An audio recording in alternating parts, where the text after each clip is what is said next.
లింకేజీల ద్వారా ఆర్థిక స్వావలంబన కల్పించడం కోసం వడ్డీ లేని రుణాలు ఇప్పటికీ మా ప్రభుత్వం తరఫున మేము 26,000 కోట్ల రూపాయలు మహిళలకు ఇవ్వడం జరిగింది.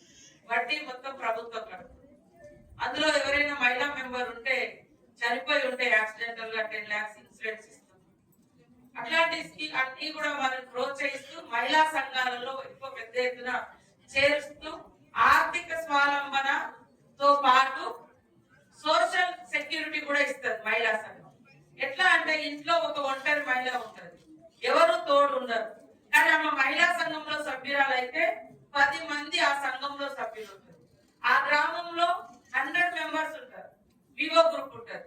సో అట్లా మానసిక స్థైర్యం, ధైర్యం, ఇలాంటి హరాస్మెంట్, అట్రాసిటీస్ ఏమన్నా ఒంటరిగా ఫేస్ చేస్తే అవన్నీ షేర్ చేసుకోవడానికి మేమున్నామనే ఒక మానసిక ధైర్యాన్ని, సోషల్ సెక్యూరిటీని తో పాటు ఆర్థిక స్వావలంబన ఎట్లా ఉంది, పేదరిక నిర్మూలన జరగాలి అంటే మహిళలందరూ ఆర్థికంగా ఎదగాలి. సో ఇట్లా మా మహిళా సంఘాల తరఫున దివ్యా దేవరాజన్ గారు పనిచేస్తా ఉన్నారు. మా మహిళా సంఘాలకు కూడా దీని మీద అవగాహన కల్పించి గ్రామాలలో మహిళలు ఎదుర్కొనేటువంటి ఇలాంటి సమస్యలు, ఇప్పుడు భగవద్ గారు చెప్పారు, ఆదిలాబాద్ లో ఎక్కడో మామూలు ఆదివాసీ కోలుగూడెంలో ఒక పోలీస్ కానిస్టేబుల్ మాయమాటలు చెప్పి ఎక్కడో మధ్యప్రదేశ్ పంపించింది. అంటే ఎవరిని నమ్మాలి? ఇంకా ఒక పోలీస్ అధికారిగా ఒక వ్యక్తి, కానిస్టేబుల్, తండ్రి, తల్లులు, ఇట్లాంటి ప్రతి చోట అంటే మోసం. సమాజం అభివృద్ధి చెందుతుంది అనుకుంటున్నాం, ఈ క్రైమ్ విధానం కూడా పెరుగుతుంది, రకరకాలుగా పెరుగుతుంది. ఇప్పుడు సెల్ ఫోన్లు మనం ఒకటి చూద్దామని చూస్తే ఇంకొకటి పంపిస్తారు, వీళ్ళేదో ఒకటి చూస్తా ఉంటారు. సో అట్లా కూడా ఇబ్బంది అవుతున్నటువంటి పరిస్థితి. సమాజం అభివృద్ధి చెందుతున్న కొద్ది రుగ్మతలు కూడా రకరకాలుగా అఫెక్ట్ అవుతున్నాయి. మన మీద చెడు ప్రభావాలు కూడా అదే స్థాయిలో పెరుగుతుంది. కాబట్టి ఈ అక్రమ రవాణా కూడా రోజు రోజుకు పెరుగుతున్నటువంటి పరిస్థితి. ఇందాక అనిత గారు చెప్పినట్లుగా తల్లిదండ్రులు కూడా రోడ్ల మీద నిలబెడుతున్నారు అంటే ఎట్లా ఆలోచించాలి అనేది మనం అందరం కూడా సమిష్టిగా ఆలోచించాలి. మా ప్రభుత్వం తరఫున కూడా ఇప్పటికీ ప్రజ్వలతో కలిసి పనిచేస్తున్నాం. ఇంకా కూడా ఇలాంటి కార్యక్రమాలను ఖచ్చితంగా ఎన్జిఓలు కానీ, పోలీస్ అధికారులు కానీ, అదే విధంగా ఇతర వ్యక్తులు, శక్తులు ఎవరు ఈ మానవ సమాజ అభివృద్ధి కోసం, మంచితనం కోసం, మహిళల హక్కుల కోసం, మహిళల రక్షణ కోసం ఇలాంటి ఏదైతే అక్రమ రవాణా మానవ శరీరాలతో చేస్తున్నటువంటి దుర్మార్గపు విధానాలకు వ్యతిరేకంగా ఖచ్చితంగా కలిసికట్టుగా ఫైట్ చేద్దాం. ఈ యొక్క సమాజంలో మహిళలు స్వేచ్ఛగా తిరిగేటువంటి రోజు, తమను తాము రక్షించుకునే మంచి స్వేచ్ఛగా జీవించే పరిస్థితి కల్పించడం కోసం పెద్ద ఎత్తున మరి అవగాహన సదస్సులు, అదే విధంగా నేరం జరగగానే వెంటనే దొరకబట్టి శిక్షలు కూడా ఫాస్ట్ గా ఉండే విధంగా కోర్టులు కూడా తీర్పులు అట్లా వస్తే కొంత భయం ఉండాలి, భక్తి ఉండాలి. అవేర్నెస్ ద్వారా ఇది ఎట్లా తప్పు అనేది ఒకటి, అవేర్నెస్ లోనే శిక్ష కూడా ఎట్లా ఉంటుందో, శిక్షణ ప్లస్ శిక్షణ ఉండాలి, సేమ్ టైంలో శిక్ష కూడా ఎట్లుంటది అని చెప్పాలి. అప్పుడు ఖచ్చితంగా కంట్రోల్ అవుతుందని భావిస్తూ ఖచ్చితంగా ఇలాంటి రాబోయేటువంటి కాలంలో ఇంకా విస్తృతంగా ఈ యొక్క మహిళల మీద జరుగుతున్నటువంటి లైంగిక వేధింపులు, దాడులు, అత్యాచారాలు, ఈ అక్రమ రవాణా, మానవ అక్రమ రవాణా నివారణ, ఇవన్నీ మీద కూడా మా తరపు నుంచి, మా శాఖ నుంచి, మన ప్రభుత్వం నుంచి, police and legal cell, NGOs అందరి కోఆర్డినేషన్ తోటి బలోపేతం చేస్తూ పూర్తిగా దీన్ని నిర్మూలించే దిశగా మనమందరం కలిసికట్టుగా పనిచేద్దామని తెలియజేస్తూ, మనందరికి స్ఫూర్తిగా నిలబడ్డటువంటి సునీతా కృష్ణన్ గారి యొక్క కృషిని మరొకసారి అభినందిస్తూ, వారు ఖచ్చితంగా ఇంకా ఆరోగ్యంగా ఉండి ఇంకా విస్తృతంగా పర్యటన చేసి ఇంకా ఇలాంటి ప్రోగ్రామ్ చేయాలని మనస్ఫూర్తిగా కోరుకుంటున్నాను. మెన్ అండ్ బాయ్స్ 54% ట్రాఫికింగ్ ఇది వ్యభిచారం కోసం, sexual exploitation 38% force labour and 8% other reasons కోసం ఈ ట్రాఫికింగ్ జరుగుతున్నాయి. ఫస్ట్ ఆఫ్ ఆల్ ఈ డిమాండ్ అండ్ సప్లై, ఎక్కడ డిమాండ్ ఉంది అక్కడ సప్లై. అది 1993-94 కావచ్చు, మన సునీత మేడం, తర్వాత అప్పుడు ఉన్న పోలీస్ ఆఫీసర్ తేజ్దీప్ మేడం అని అందరూ అక్కడ చార్మినార్ పక్కన ఉన్న మహబూబ్కి మెంది అది డిమాలిష్ చేయడం జరిగింది. ఆ మహబూబ్కి మెంది వాళ్ళు అక్కడి నుంచి డిమాలిష్ చేస్తున్నప్పుడు అక్కడ ఒక లక్ష్మి అని బ్రాచెల్ కీపర్ అమ్మాయి ఒక మాట అన్నారు. ఆ లక్ష్మి చెప్పిన మాట అంటే ఈరోజు కూడా అది మాట నిజం. జబ్ తక్ మర్ద్ జిందా హై తబ్ తక్ హమారా దందా చల్తా రహే. సో 94లో ఆ మాట అది. ఇప్పుడు కూడా మన డిమాండ్ మీ అందరికీ తెలుసు, ప్రాస్టిట్యూషన్ డిమాండ్ అది ఎవరి వల్ల.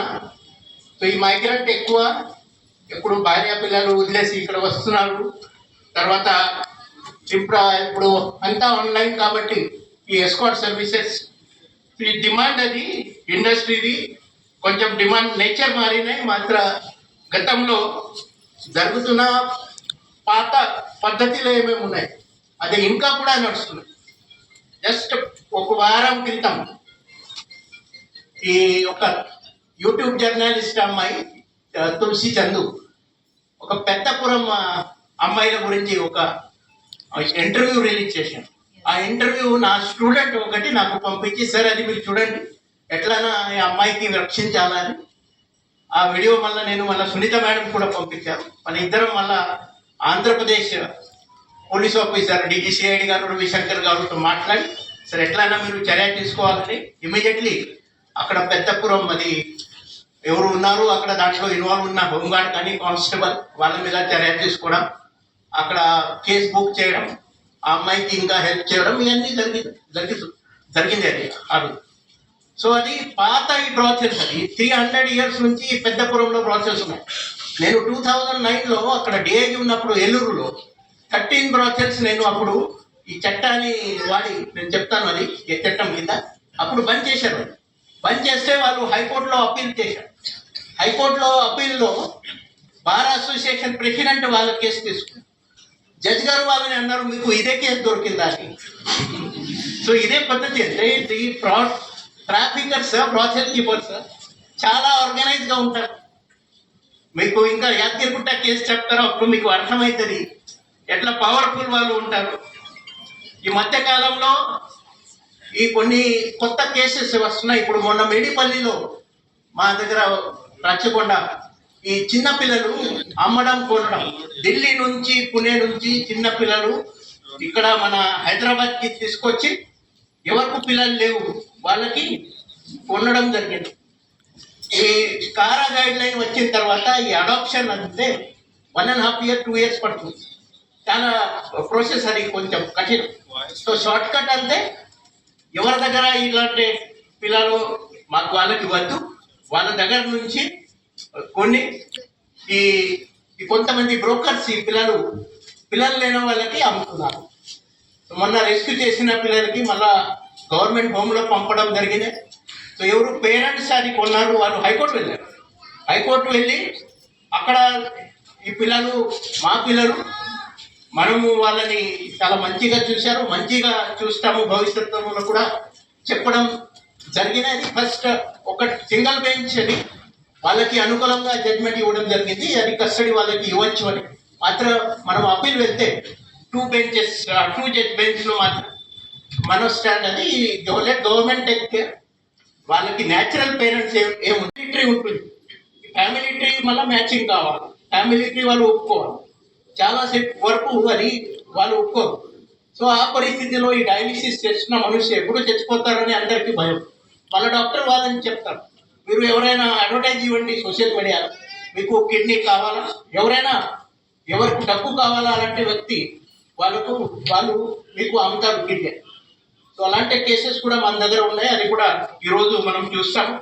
ఈ డిమాండ్తో పాటు సప్లై చాలా చాలా ఇంపార్టెంట్. ఇప్పుడు రష్యా యుక్రెయిన్లో వార్ జరుగుతున్నాయి, తర్వాత ఇజ్రాయెల్ హమాస్.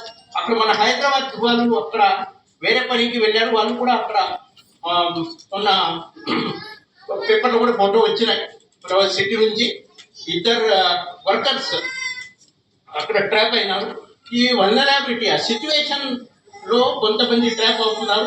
తర్వాత ఈ నేపాల్లో అర్త్క్వేక్ అయినప్పుడు చాలా మంది వల్నరబుల్ అయినారు. ఆ వల్నరబిలిటీకి చాలా ట్రాఫిక్ అడ్వాంటేజ్ తీసుకొని వాళ్ళని అక్కడి నుంచి ట్రాఫికింగ్ చేయడం జరిగింది. తర్వాత కొన్ని మన దేశంలో కొన్ని రాష్ట్రాల్లో 1000 పురుషులు ఉంటే మహిళల సంఖ్య 800. సో 200 మేల్ పర్సన్స్కి మ్యారేజ్కి ప్రాబ్లం లేదు. ఆ పరిస్థితిలో మన సౌత్ ఇండియా నుంచి చాలామంది మ్యారేజ్ కోసం హర్యానా కానీ రాజస్థాన్ కానీ అలాంటి రాష్ట్రానికి అక్రమ రవాణా జరుగుతున్నాయి. ఇప్పుడు మొన్న మన ఆసిఫాబాద్ నుంచి 2 గోండ్ అమ్మాయిలు మన మధ్యప్రదేశ్లో రెస్క్యూ చేశాం. వాళ్ళకి మాయ మాటలు చెప్పి అక్కడ అమ్మడం జరిగింది. ఆ కేసులో మన దాదాపు 13 మందిని అరెస్ట్ చేశారు. మా ఒక కానిస్టేబుల్ కూడా దాంట్లో ఇన్వాల్వ్ ఉంటే ఆయనకు సర్వీస్ నుంచి డిస్మిస్ చేసి ఆయనకు కూడా జైలు పంపడం ఇప్పుడు జరిగింది. వాళ్ళకి అమ్మడం జరిగింది. సో వాళ్ళ ద్వారా వాళ్ళ ఇంట్లో దాడి చేస్తూ మనము ఆ అమ్మాయిని 15 years అమ్మాయిని రెస్క్యూ చేసినాం. మీరు చూడండి, అది బంగ్లాదేశ్, బెంగళూరు, విజయవాడ, హైదరాబాద్, మళ్ళా ఈ అందరినీ అరెస్ట్ చేయడం, అందరినీ మళ్ళా ఈ అమ్మాయికి రిహాబిలిటేషన్, ఈ అమ్మాయిని మళ్ళా తల్లిదండ్రితో కల్పించాలి. ఈ చాలా పని ఉంటుంది ఇక్కడ. అంతా ట్రాఫికింగ్ అంతే, ఈ మనుష్య అక్రమ రవాణా అంతే, అంత ఏజీ జాబ్ కాదు. ఇక్కడ మీ అందరికీ తెలుసు, గతంలో జరిగినాయి, ఇప్పుడు కంట్రోల్లో ఉన్నాయి. ఇక్కడ మూతా మ్యారేజెస్, కాంట్రాక్ట్ మ్యారేజెస్. 1991లో అమీనా అని అమ్మాయికి అప్పుడు హైదరాబాద్ నుంచి ఢిల్లీ ఫ్లైట్లో అమృత అమృవాలే అని ఒక ఎయిర్ హోస్టెస్ అమ్మాయి రెస్క్యూ చేయడం జరిగింది. అప్పుడు అందరికీ తెలిసింది ఇలా ఇక్కడ ఈ అరబ్ షేక్లు వస్తున్నారు, 60 years 70 years ఓల్డ్ సిటీలో ఉన్న చిన్న అమ్మాయిలతో వాళ్ళు మ్యారేజ్ చేసి కాంట్రాక్ట్ మ్యారేజ్ 15 days తర్వాత డివోర్స్ ఇస్తున్నారు. మళ్ళీ అమ్మాయికి ఏమవుతుందో తెలియదు. ఈ మధ్య కాలంలో మన ప్రభుత్వం కూడా షాదీ ముబారక్ కానీ కళ్యాణ లక్ష్మి లాగా స్కీమ్, మంచి స్కీమ్ పెట్టారు. మనకు కూడా పోలీసులు, బ్రోకర్స్లు, కాజీలు అందరి మీద మంచి చర్య తీసుకున్నారు. కాబట్టి ఈ కాంట్రాక్ట్ మ్యారేజెస్ కొన్ని ఇప్పుడు కంట్రోల్లో ఉన్నాయి. తర్వాత కొన్ని మన ట్రైబల్ ఏరియా నుంచి ఇంకా పిల్లలు ఇక్కడ హైదరాబాద్ శివారు ప్రాంతంలో తీసుకొచ్చి వాళ్ళని మంచి ఎడ్యుకేషన్ ఇస్తారు అని చెప్పి వేరే రిలీజన్లో కన్వర్ట్ కూడా చేస్తున్నారు. అలాంటి 2 ర్యాకెట్స్ నేను స్వయంగా బస్ చేశాను. నేను అప్పుడు అక్కడ ఆపారు అంటే కొంచెం డిఫరెంట్ విషయం అవుతుంది అని I have stop my self they. But madam, ఇది రియాలిటీ. భద్రాచలం కొత్తగూడెం నుంచి దాదాపు 50 మందిని ఇక్కడ రచ్చకొండలో రెస్క్యూ చేయడం జరిగింది. I will not tell the name of the religion also. తర్వాత ఈ మధ్య కాలంలో ఈ డొంకీ రూట్, ఎవరెవరు పిక్చర్ చూశారు? Donkey route Shahrukh Khan movie చూడండి, చాలా మంచి మూవీ. ఇది ఎట్లా మన వాళ్ళకు చాలా అట్రాక్షన్, ఎట్లానా అమెరికా వెళ్ళాలి, ఎట్లానా యూరోప్ వెళ్ళాలి, దానికోసం ఏమైనా చేసి.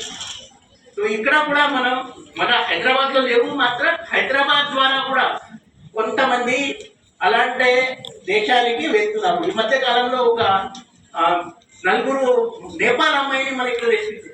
ఇక్కడ ఎందుకు వచ్చారు అంటే ఇక్కడ నుంచి దుబాయ్ నుంచి అజర్బైజాన్ నుంచి మళ్ళా సౌత్ అమెరికా, ఆ రూట్ వాళ్ళకి. సో ఎట్లా రూట్, ఈ డొంకీ రూట్ అంటే మీకు కూడా ఈ మనం తెలుసుకోవడం కష్టం. తర్వాత వాళ్ళని రెస్క్యూ చేసి ఆ ట్రాఫికర్స్ ని అరెస్ట్ చేయడం కూడా మనకు కష్టంగా అవుతున్నాయి. నరసింహ గారు, Joint Director of Samagra Shiksha, who has not joined us today, so I request ma'am the manual to Shri C.H. Panchakshari Garu, Member Secretary, Telangana State Legal Services Authority.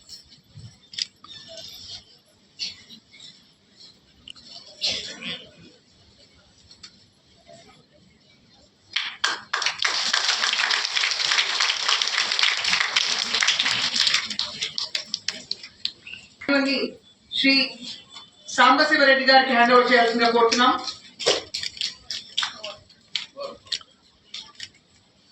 Appreciation to Javed Pasha garu. Finally, I request the Honorable Minister to present the memento. So let us all extend our heartfelt congratulations and appreciation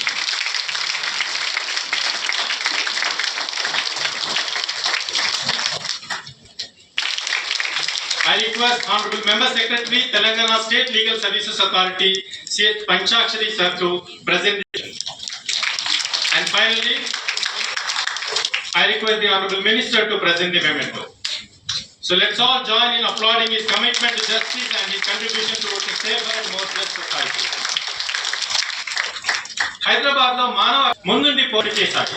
లైంగిక అక్రమ రవాణా నేరాలను గుర్తించడంలో, బాధితులను రక్షించడంలో ఆయన చూపిన అంకితభావం ప్రశంసనీయం. I request the Samba Shiva Reddy, Director of Prosecution, to present the certificate of appreciation.